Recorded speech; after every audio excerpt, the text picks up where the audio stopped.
it's not time to make a change. Just relax and take it easy. You're still young, that's your fault.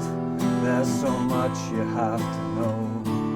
Find a girl and settle down. If you want, you can marry. Look at me, I am old, but I'm happy. Well, I was once like you are now, and I know that it's not easy to be calm when you found something going on. But take your time and think a lot. Think of everything you've got. You'll still be here tomorrow, but your dreams may.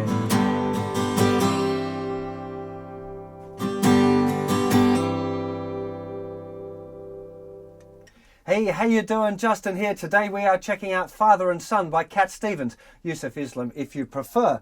Lots of interesting things in this one, some cool chords, the nice little intro riff, a little bit of odd time actions and 2 4-bars. So let's start off looking at the intro.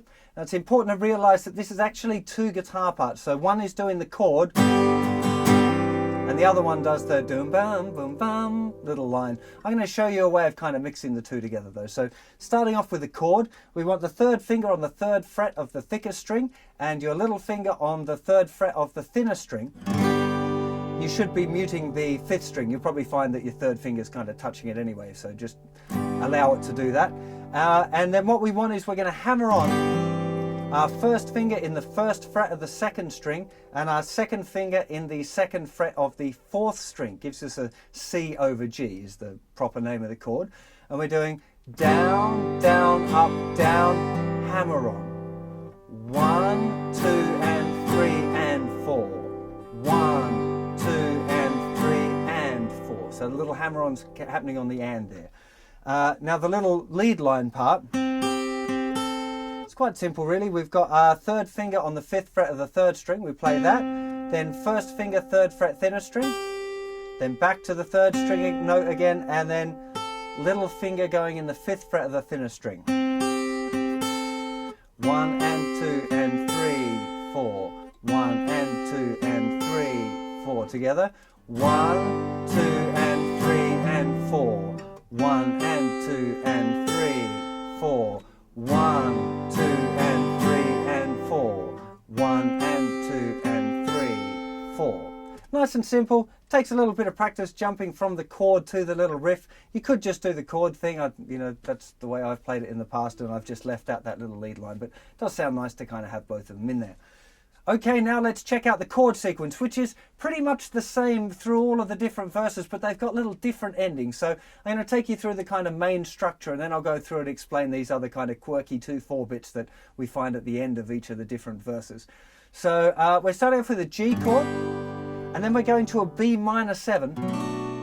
Now, from looking at some videos, it seems to me that Cat's playing just the thinnest 4 strings of the B minor 7, which kind of gives the same notes as a D chord. So often in some sheet music you'll see this as a D chord, and it's kind of the right notes, but I'm hearing the bass playing a B, so I'm putting it down as a B minor 7, which is just the same as a regular B minor bar chord, but we lift off our little finger.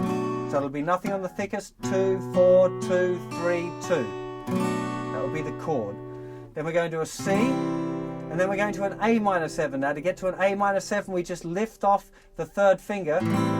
So 0, 2, 0, 1, 0, and that would be an A minor 7 chord. So let's go through. The rest of the chords are pretty straight, regular kind of open chords that you should be familiar with by now.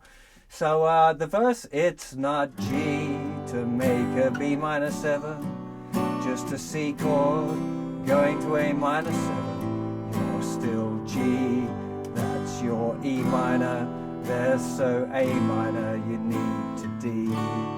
Find a G, settle B minor 7.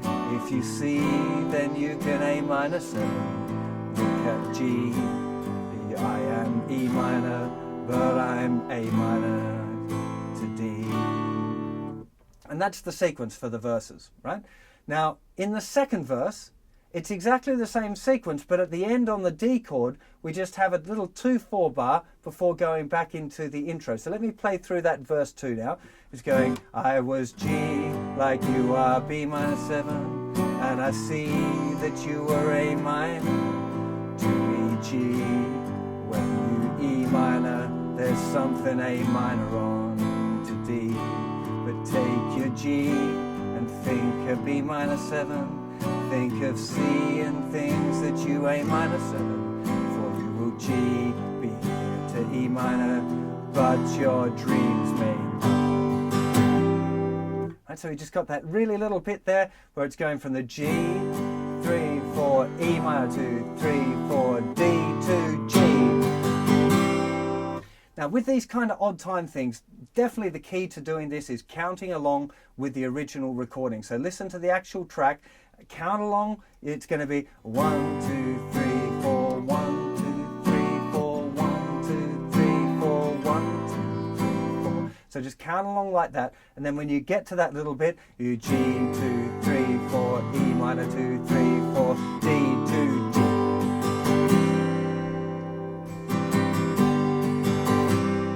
Right, so you get it, it's definitely all about the count. If you can practice it with the count and the original recording and understand what's going on, it'll make it a lot easier when it comes to actually playing the tune.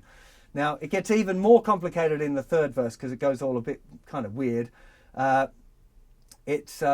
just play through the whole thing, I guess. So it's starting, how can G try to be minor 7 when I see he turns to A minor 7? Well, it's G, E minor, the same old A minor to D. From the G chord I could be minor 7. I was C chord to A minor 7. Now there's a G and I E minor, that my D to G, G to, and I D to 3, 4, C to G. It's getting pretty complicated. Let me sing it through with the regular words so you can see kind of how it's going. I'll go from the moment I could talk. So it's going from the G and I could talk. I was ordered to listen. Now there's a way and I know that I have to go away.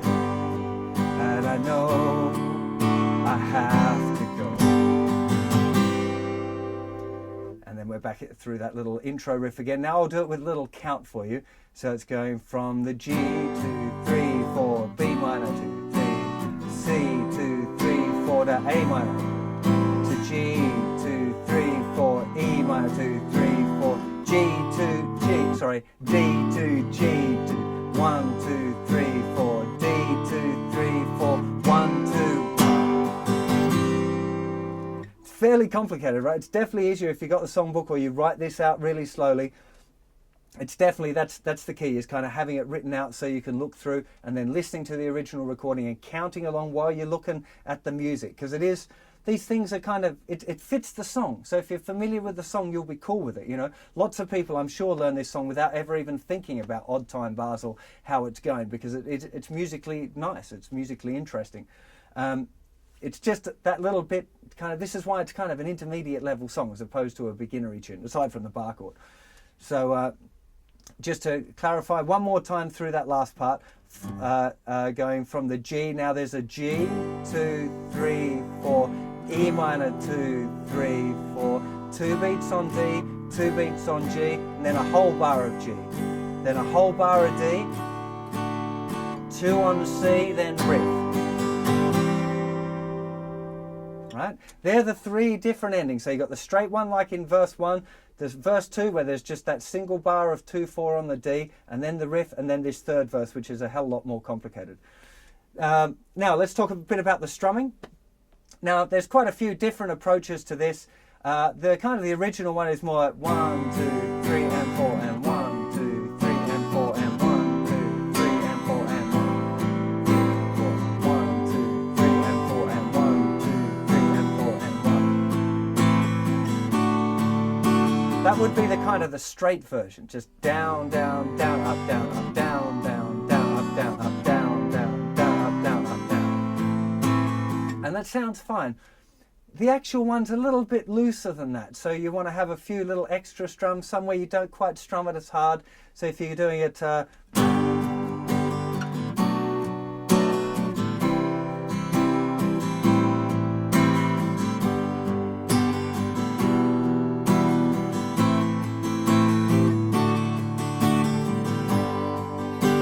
you can get a little bit freer with it, it'll sound nice. And I think that kind of, you want to start off with that really basic strumming and then try and introduce some of these other ideas, and it'll make it sound really good. So I'm sure you have a lot of fun playing this one. It's definitely a really good party favourite. Lots of people know this song. Intro's really nice.